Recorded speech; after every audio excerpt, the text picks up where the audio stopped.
Bonjour à tous, chose promis, chose due. On s'est quitté à la fin de la semaine dernière en ayant vu la moitié d'une grille de chorus. On avait vu les 16 premières mesures. J'ai été rattrapé par mon tempérament de bavard impénitent. Ça va pas s'améliorer cette semaine, mais chose promis, chose due. Vous allez donc avoir le droit aujourd'hui à la suite de ce qu'on a entamé la semaine dernière, à savoir les 16 dernières mesures du chorus d'Oscar Peterson lui-même sur Pennies from Heaven, sur l'album Stan Getz rencontre le Oscar Peterson Trio avec Ray Brown et Arbelis à la guitare. Ça y est, je suis déjà en train de parler trop longuement. Je me tais et comme disent les gens plus efficaces que moi, on y va sans plus attendre, sans coup férir et sans patienter, ne serait-ce qu'une petite seconde de plus. Pour arriver au début de la mesure 17. On y va ? Mesure 17 ? Allez. Est-ce que tu as des questions, des remarques, Olive, des choses... Non, ça me paraît assez clair. Il faut prendre évidemment le temps de revoir tout ça lentement parce qu'il y a beaucoup d'infos. Alors, il y a beaucoup d'infos. C'était un peu le but de la vidéo. Vous prenez ça à votre rythme. C'est pour ça qu'il y a la partition. Je trouve, et je vous l'ai dit, je me permets juste cette petite interruption avant qu'on poursuive.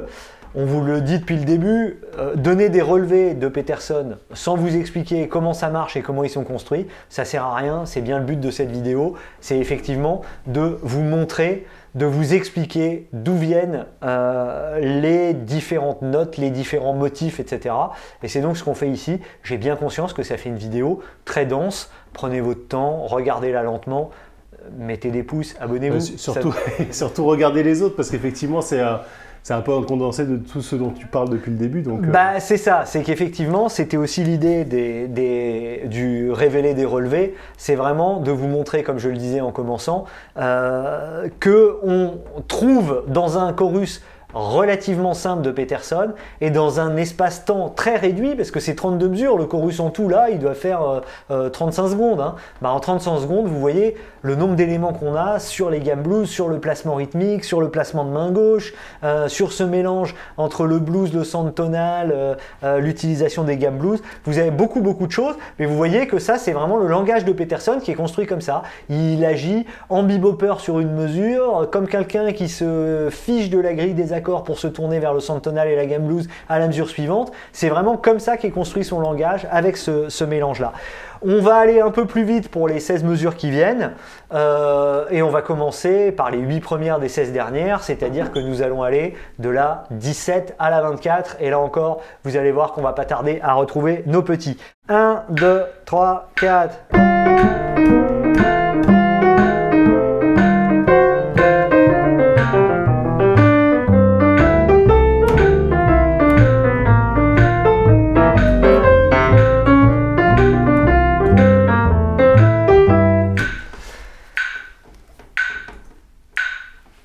Je vous avais dit qu'on allait retrouver nos petits. Effectivement, on retrouve nos petits. Les 4 premières mesures de ce qu'on peut appeler le B, à savoir donc les 16 mesures, voilà, ce que j'appellerais le B dorénavant, c'est les 16 dernières mesures des 32, donc les deuxièmes 16 mesures si je puis dire. Elles commencent avec les 4 premières mesures qu'on a vues au début, la même grille, Do, Fa, Do majeur, Fa majeur, dans la même mesure, Mi mineur, Mi bémol diminué, et puis 1, 2, 5, long en Do, donc une mesure de Ré mineur 7, une mesure de Sol 7. Ici, là encore, Peterson s'encombre peu de la grille d'accords et d'en souligner chaque élément constitutif. Au contraire, il privilégie la gamme blues et là, de manière très manifeste, avec un motif répété qui pose vraiment les choses, puisque vous voyez qu'au début, il commence avec... On peut difficilement faire plus gamme blues que ça. Nos 4 premiers éléments de la gamme de Do mineur blues.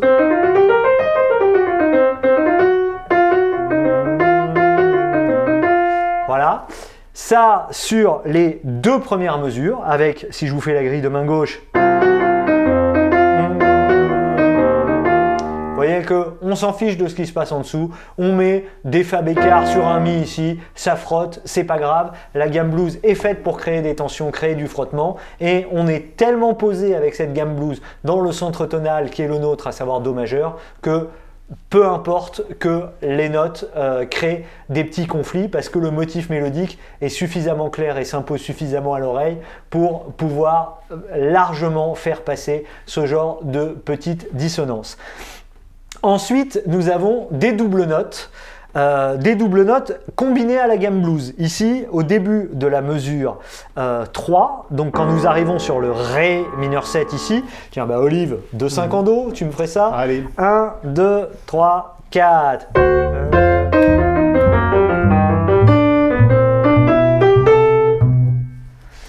Nous avons ici des doubles notes. Vous voyez que c'est répété. Les doubles notes, je vous avais dit qu'elles servaient très souvent à avoir un jeu rythmique. Ici, bah, c'est exactement ce qui se passe.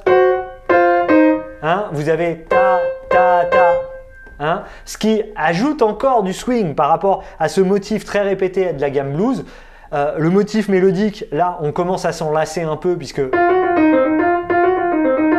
ça fait déjà 2 mesures qu'on joue exclusivement avec les mêmes 4 notes. Bah là, on va réutiliser 3 de ces 4 notes et même les 4 à la suite, mais sauf qu'on va introduire un petit élément de variété rythmique grâce à notre double note avec ce Do là-haut. Vous vous souvenez, on l'a dit dans les vidéos sur les doubles notes, que les doubles notes se placent toujours au-dessus de la mélodie. C'est le cas ici. Voilà. Et là, nous avons nos triolets, alors qui ne correspondent pas vraiment à un cas de figure qu'on a vu, mais qui, malgré tout, font le même office, à savoir dope le jeu.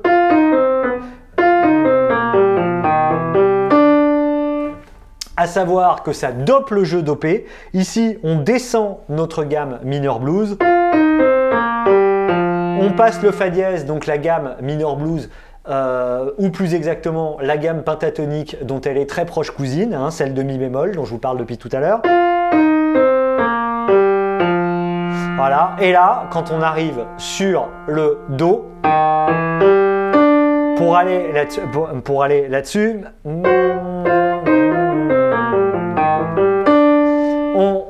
on approche la sortie de cette chose-là en mettant un très fort accent sur le Ré, hein, ça vous écouterez dans la version de Peterson, c'est vraiment...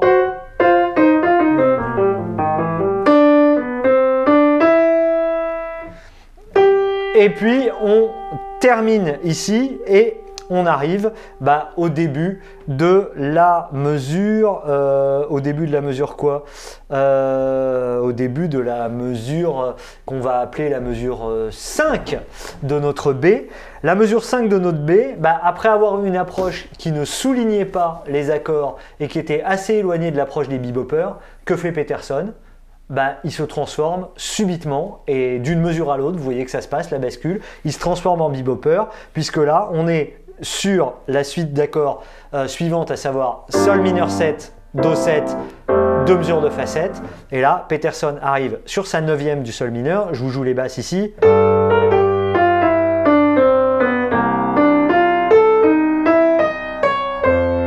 Là, on est quasiment dans un cliché du bebop. Le triolet d'ornementation, comme j'en ai déjà plusieurs fois parlé dans la vidéo.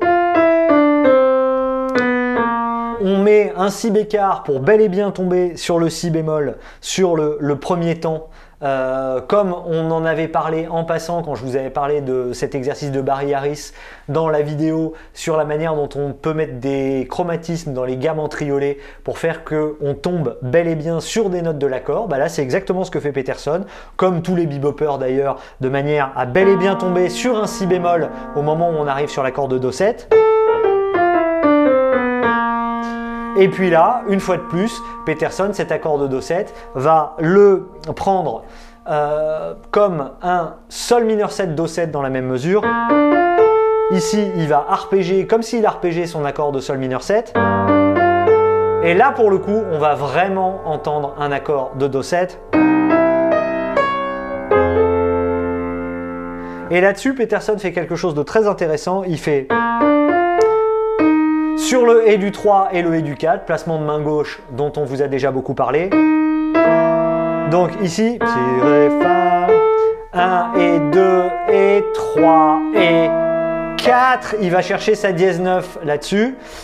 Sur le et du 4, il anticipe son accord de Fa. Et quand il arrive sur le Do ici, il le joue avec une double note qui lui permet de mettre sa bémol 13 du nouveau centre tonal dans lequel il est parvenu, la bémol 13 de son accord de Fa. Et là, il fait quelque chose que je trouve très intéressant. Il faut le compter tout doucement pour comprendre. En fait, il joue ses triolets, il joue sur les deux premières croches du triolet et son accord de main gauche vient ici. Si je vous le fais tout doucement, tiens, peut-être qu'on peut le faire vraiment tout doucement. On va prendre à partir, on va prendre le 2-5 en Fa en entier. Ouais. 1, 2, 3, 4.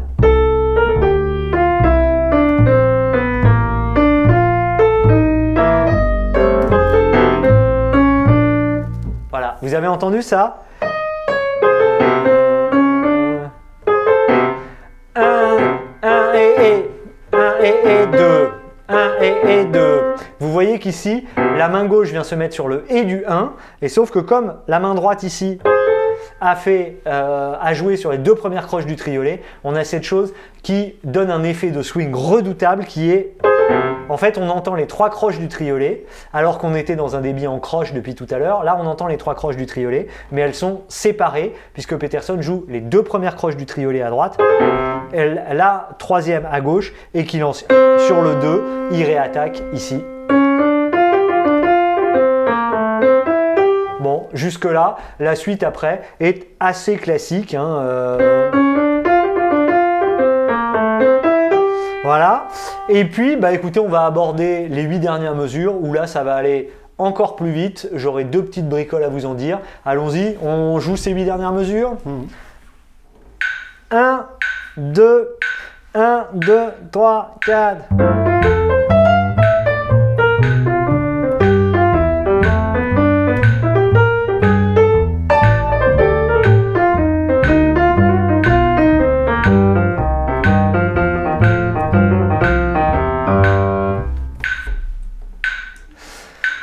Deux petites choses à vous dire. Là, nous sommes au début ici sur Ré mineur 7, Si bémol 7.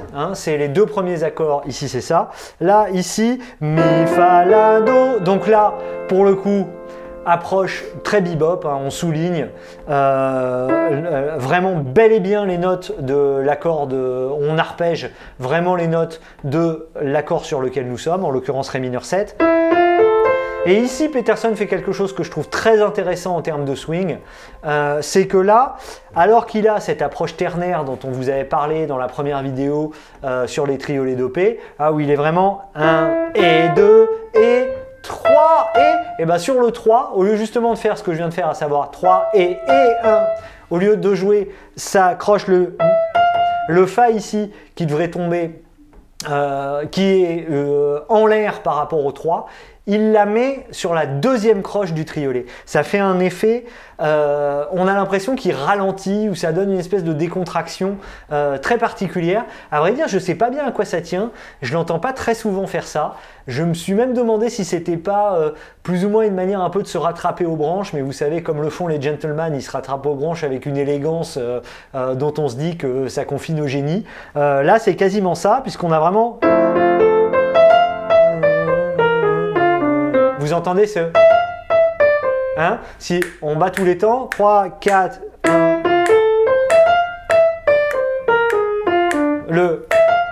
C'est très bizarre comme manière de faire swinger ce Fa en haut, c'est mettre un accent dessus, mais c'est aussi une manière de déjouer la surprise. Et ça, on en avait parlé. Évidemment, pour que ça swing, si vous mettez toutes vos croches en l'air accentuées, il y a un moment où l'effet de surprise que suppose le swing, il ne marche plus parce que tout tombe au même endroit. Là, Peterson, en anticipant d'une croche de triolet ce Fa au sommet de sa phrase, crée un petit effet que je trouve extrêmement intéressant et que je vous encourage à réutiliser. On note que, entre parenthèses, ça se passe toujours à peu près sommet de phrase vers le sommet, vers le et du 3. Hein. Le et du 3 est toujours, comme vous le savez, une phrase, une croche que Peterson aime à accentuer et où il se passe généralement quelque chose de mélodiquement intéressant. La suite...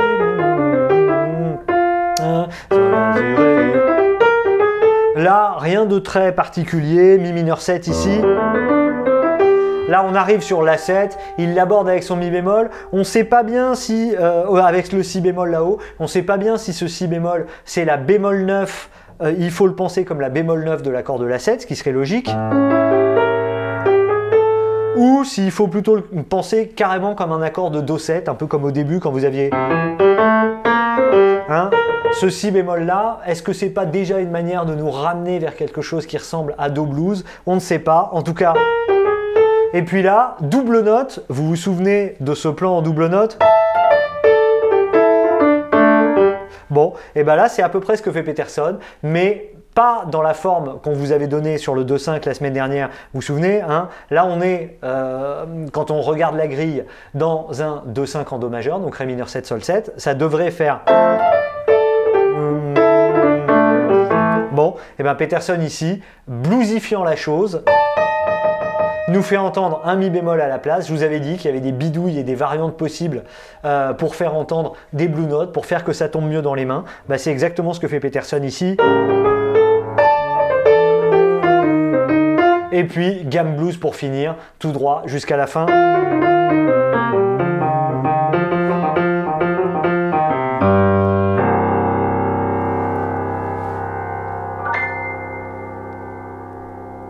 On est arrivé au bout.